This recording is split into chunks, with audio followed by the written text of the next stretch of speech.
Bulan Mei, pada hari-hari awal dari bulan ini, kita boleh berkata Ebenezer, Tuhan terus menyertai kita. Sampai hari ini ada berkat kemurahan Tuhan untuk memasuki serta menduduki negeri kemana kamu pergi mendudukinya.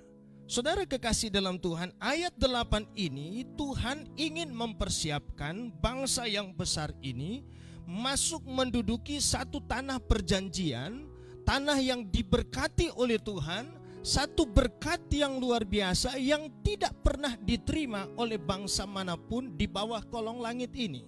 Tapi Tuhan ingin supaya mereka ada berpegang, mereka memelihara, mereka menjaga perintah Tuhan, mereka menjaga firman Allah. Sebab apa?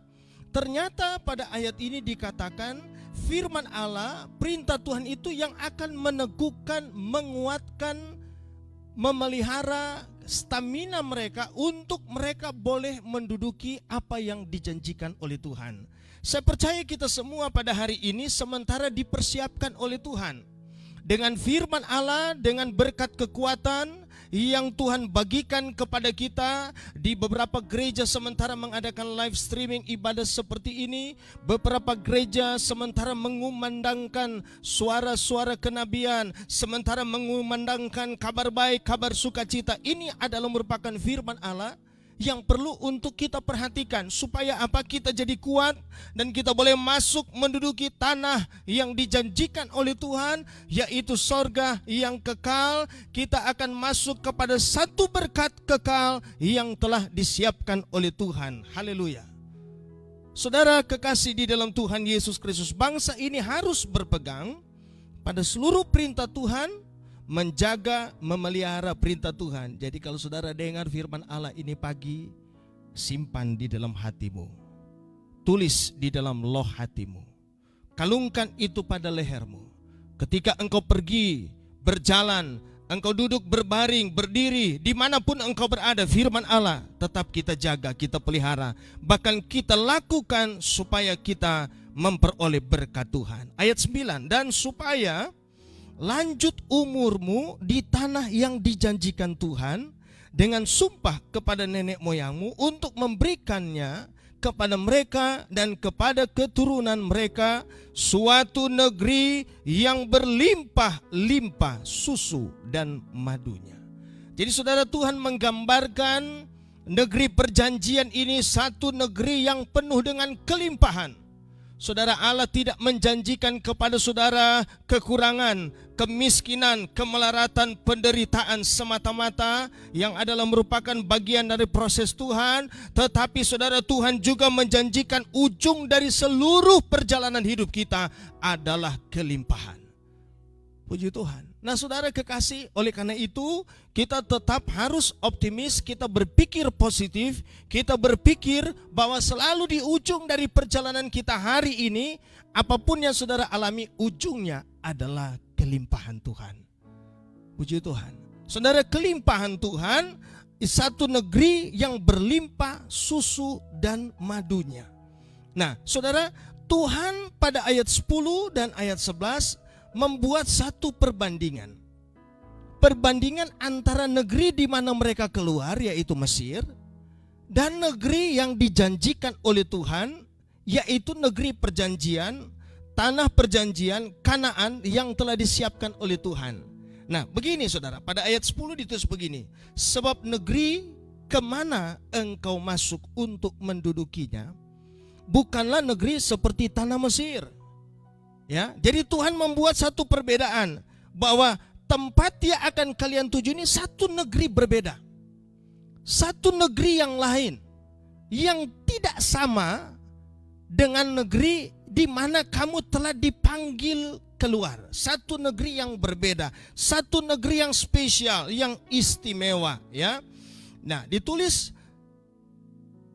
sebab negeri kemana engkau masuk untuk mendudukinya bukanlah negeri seperti tanah Mesir dari mana kamu keluar, yang setelah ditabur dengan benih harus kau airi dengan jeripaya, seakan-akan kebun sayur. Jadi saudara, Tuhan menggambarkan bahwa tempat negeri di mana mereka dipanggil keluar, yaitu Mesir, adalah satu negeri yang memang satu negeri yang dimana kalau mereka tanam, mereka tabur benih, benih itu bisa bertumbuh. Tetapi satu negeri di mana yang harus mereka airi, di mana harus mereka kerjakan, harus mereka upayakan supaya benih yang mereka tabur bisa bertumbuh dan mereka bisa makan, mereka bisa minum. Itulah Mesir. Saya sementara berbicara kepada saudara tentang cara Allah memelihara umat Tuhan, termasuk berkat yang limpah itu berada, dan perbedaan dengan dunia yang hari ini kita tinggal. Cara Allah memelihara kita sesuatu yang istimewa. Ayat 11, tetapi negeri kemana kamu pergi untuk mendudukinya? Ialah negeri yang bergunung-gunung dan berlembah-lembah, yang mendapat air, perhatikan ayat ini, sebanyak hujan yang turun dari langit. Suatu negeri yang dipelihara oleh Tuhan Allahmu. Mata Tuhan Allahmu tetap mengawasinya dari awal sampai akhir tahun. Jadi Tuhan pelihara dari awal tahun sampai akhir tahun. Ini satu periode yang tidak bisa dibatasi sebenarnya dengan ukuran waktu manusia. Tapi ini adalah gambaran dari bagaimana cara Allah yang kekal itu dapat memelihara saudara dan saya dari awal sampai akhir. Dari ketika saudara mengenal Tuhan, Dia akan pelihara saudara, bahkan melewati tempat-tempat, suatu situasi yang sukar, yang sulit, Allah pelihara hidup saudara.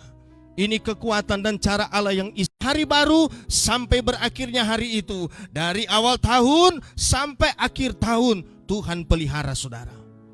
Bagaimana cara Allah memelihara? Ini Tuhan tunjukkan perbedaan. Saudara, Tuhan pelihara bangsa Israel di negeri perjanjian dengan cara apa? Satu negeri yang sangat bergantung kepada apa yang turun dari langit. Dia bukan apa yang keluar dari bawah, tapi satu negeri yang kata firman Allah sangat bergantung dengan apa yang turun dari langit, yaitu ditulis pada ayat yang ke-11, negeri kemana kamu pergi untuk mendudukinya ialah negeri yang bergunung-gunung dan berlembah-lembah, yang mendapat air sebanyak hujan yang turun dari langit. Saudara, saya teringat perjalanan dari bangsa Israel. Sejak mereka keluar dari Mesir, dalam perjalanan sampai mereka masuk mendekati tanah Kanaan, sampai kepada angkatan di mana Yosua memimpin bangsa. Satu generasi yang terakhir yang akan dipersiapkan masuk ke tanah perjanjian. 40 tahun kata firman Allah. Mereka makan roti yang turun dari sorga, yaitu makanan yang Tuhan persiapkan, makanan yang Allah kirim dari langit turun memberi makan mereka. Dari tahun pertama sampai tahun ke-40 mereka makan roti, makanan dari sorga. Saudara, kita hidup, ini gambaran perjalanan hidup kita di dalam Tuhan. Allah akan pelihara saudara dengan apa yang turun dari langit, bukan apa yang ada dari dunia ini. Ya, bukan berarti saya sedang mengatakan kepada saudara akan ada beras satu karung turun dari langit, akan ada uang turun dari langit, akan ada sayur, ikan, daging turun dari langit. Bukan itu. Tapi saya berkata kita hidup hanya karena kemurahan Tuhan. Apa yang Tuhan beri kepada kita, itu yang akan menghidupi, memelihara hidup kita. Saudara, kita tidak hidup dengan apa yang ada dari bawah ini. Kita tidak hidup dari apa yang keluar dari dunia, tapi kita hidup dengan apa yang keluar dari sorga, yaitu tangan berkat pemeliharaan Tuhan. Saudara, firman Allah berkata, ya betul, kalian di Mesir boleh hidup. Dari benih yang kamu tabur, yang ngoni mesti siram, kalian harus airi supaya benih ini bisa berkecambah dan dia bertumbuh. Sayur mayur bisa kamu makan. Kamu bisa makan gandum, tapi kamu harus upayakan. Inilah perbedaan bagaimana cara Allah memelihara kita. Ya, orang dunia mungkin boleh berteriak susah. Orang dunia mungkin boleh berteriak sulit. Orang yang tidak memiliki Tuhan, tidak memiliki pengharapan di dalam Tuhan, mereka boleh berteriak sulit. Ya, memang kita juga kadang kita berteriak sulit. Tapi perbedaannya, di masa-masa yang sukar, Tuhan tidak biarkan kita. Dia tidak tinggalkan kita. Kenapa demikian? Sebab Allah memelihara kita dengan cara yang berbeda, yaitu dengan berkat yang turun dari sorga. Sehingga ada yang berkata, pendeta, saya kaget, saya heran, di masa kering seperti ini, di musim-musim kering seperti ini, saya heran, ada saja cara Tuhan memberkati, sehingga Tuhan kirimkan selalu pendapatan, ada pemasukan, memang tidak banyak, tapi setiap kali kami perlu selalu ada. Itu cara Tuhan pelihara. Saudara, Israel di padang belantara itu selama 40 tahun, Tuhan pelihara dengan roti yang turun dari sorga. Dengan apa yang turun dari langit, kata firman Allah. Israel sangat bergantung kepada apa yang Tuhan kirim, kepada apa yang Tuhan turunkan dari sorga. Saudara, kalau saudara pahami bagian firman Allah ini cara Tuhan yang istimewa untuk pelihara kita. Tuhan merawat bangsa ini di padang belantara dengan apa yang turun dari sorga. Tuhan tidak ingin mereka ambil dari apa yang ada di bawah, tapi semua yang berasal dari Tuhan, yang Tuhan kasih, menjaga, memelihara bangsa ini. Saudara, pada waktu mereka ingin makan daging, firman Allah berkata di dalam kitab Bilangan pada pasal yang ke-11, mulai dari ayat 4 sampai ayat 35. Orang Israel bersungut-sungut kepada Musa dan mereka ingin makan daging. Saudara, mereka kerasukan roh rakus, kata firman Allah. Mereka ingin makan daging, maka Tuhan kirimkan burung puyuh yang begitu banyak. Waktu mereka makan, maka penghukuman Tuhan datang, amarah Tuhan datang. Ketika mereka makan, kata firman Tuhan, mereka makan sementara makanan masih ada di mulut, Tuhan hukum mereka. Rupa-rupa hal yang tidak disukai oleh Tuhan tidak boleh menjadi selera kita, menjadi keinginan kita, tidak boleh menjadi bagian daripada keinginan apa yang ada di dalam kita. Semua yang ada di dalam hidup kita harus bertumbuh sesuai dengan apa yang turun dari Tuhan.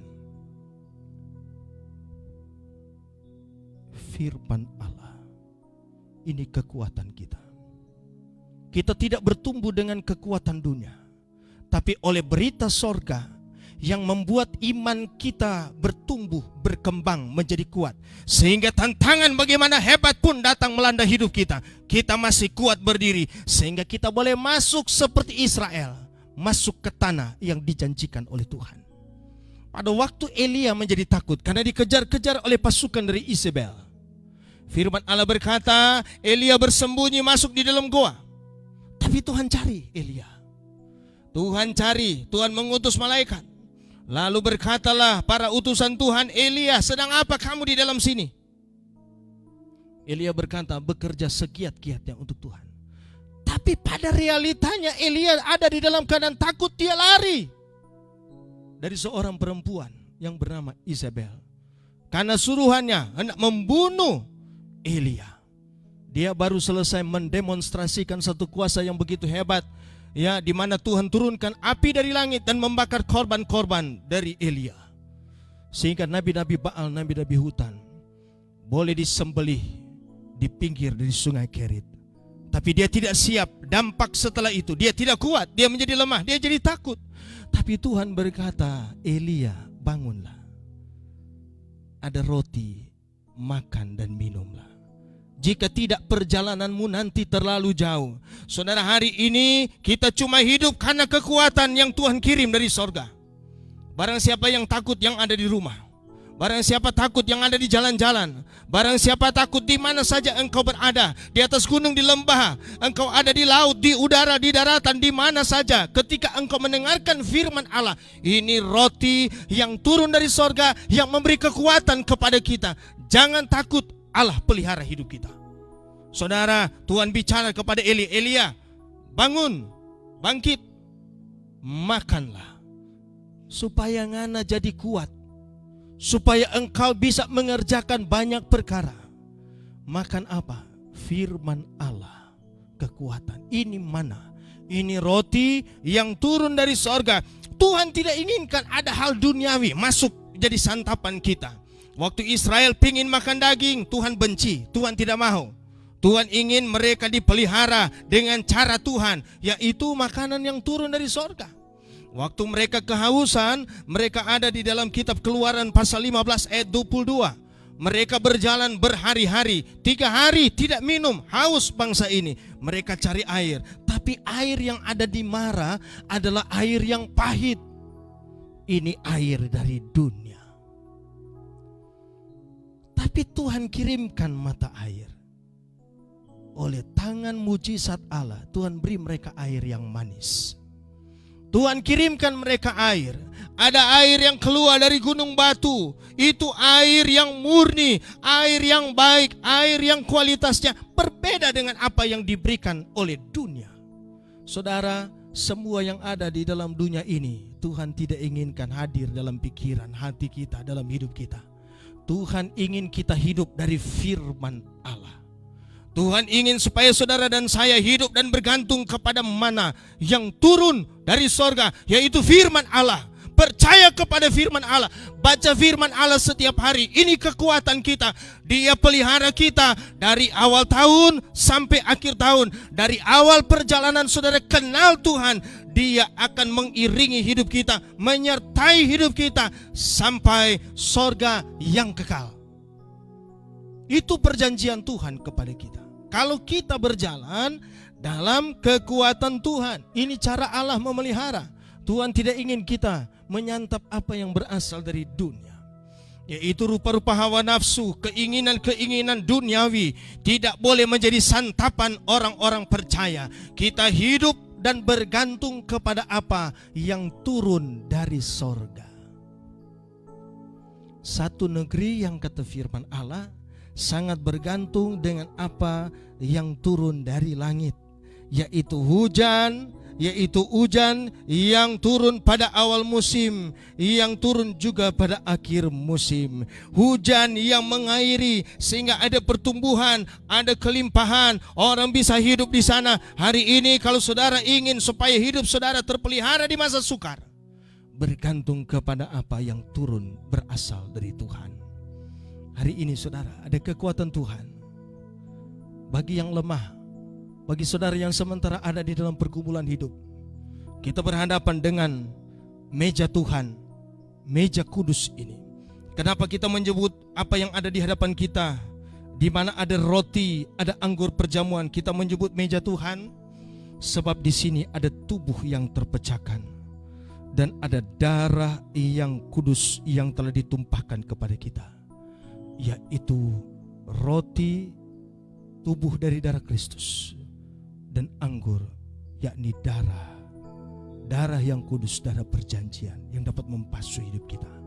Kalau kita ambil bagian dalam roti atau perjamuan Tuhan ini, ada kekuatan yang baru mengalir dalam hidup kita. Dia singkirkan roh ketakutan, dia singkirkan kekhawatiran dalam hidup saudara. Dia singkirkan, dia lenyapkan intimidasi dalam pikiran saudara. Dia singkirkan sesuatu yang dapat mengganjal hidup saudara, sehingga saudara bisa menjadi lemah, kita terkulai, kita lesu, kita tidak bersemangat. Israel, kata firman Allah, harus memelihara perintah Tuhan, dan mereka makan dengan apa yang Tuhan turunkan dari langit. Ini gambaran bagaimana cara kita hidup di tengah masa sukar, bagaimana cara Allah pelihara hidup saudara. Jangan pernah takut di masa yang sukar, selagi ada tangan yang kuat, lengan Tuhan yang kuat menjaga dan memelihara hidup saudara. Kita tidak peduli apa yang sementara terjadi di luar. Ya, kita mendengar, kita memperhatikan, tapi kita juga mata iman kita tertuju kepada apa yang Tuhan atur dari dalam sorga untuk umat-umatnya. Saya percaya kepada firman Allah. Saya tahu berita dunia, saya dengar berita dunia, saya paham apa yang sementara terjadi dalam dunia ini. Tapi saya juga mengerti betapa besarnya rancangan Tuhan dalam hidup saya dan saudara. Kepada Dia saya berharap, kepada Dia saya bergantung. Kepada Dia saya menyerahkan masa depan saya, karena Tuhan berjanji Dia pelihara dari awal tahun sampai akhir tahun. Percaya kepada tangan Tuhan. Jangan bergantung kepada otakmu yang terbatas. Jangan bergantung kepada kekuatan. Mesir ada pertumbuhan, tetapi harus disiram setiap hari. Kalau ngana sakit, kalau ngana payah, ngana tidak bisa menyirami apa yang akan engkau hidupi. Tapi kalau engkau bergantung kepada tangan Tuhan, kuasa Tuhan, engkau akan hidup sekalipun engkau menghadapi masa-masa sukar. Kenapa? Karena Tuhan pelihara hidup kita. Saudara, ada Allah yang luar biasa. Dengan jaminan Tuhan yang luar biasa akan menuntun hidup kita kepada perkara-perkara yang dahsyat. Firman Allah berkata, cara Tuhan akan bekerja seperti di Gunung Perasim. Caranya ganjil, caranya sukar untuk masuk kepada pikiran otak nalar kita. Tapi itu cara Allah memelihara. Dia kirimkan mana, roti dari langit. Dia keluarkan air dari batu. Dia boleh ubah air yang pahit jadi manis. Dia ubah kematian, ada kehidupan di sana. Itu cara ajaib Tuhan, dan cara itu masih terjadi sampai hari ini. Imani saudara, Tuhan kita hebat, Tuhan kita besar. Saudara yang sementara bersiap untuk mengalami kekuatan Allah dalam perjamuan Tuhan di pagi hari ini, arahkan mata iman saudara kepada Tuhan sambil kita menyiapkan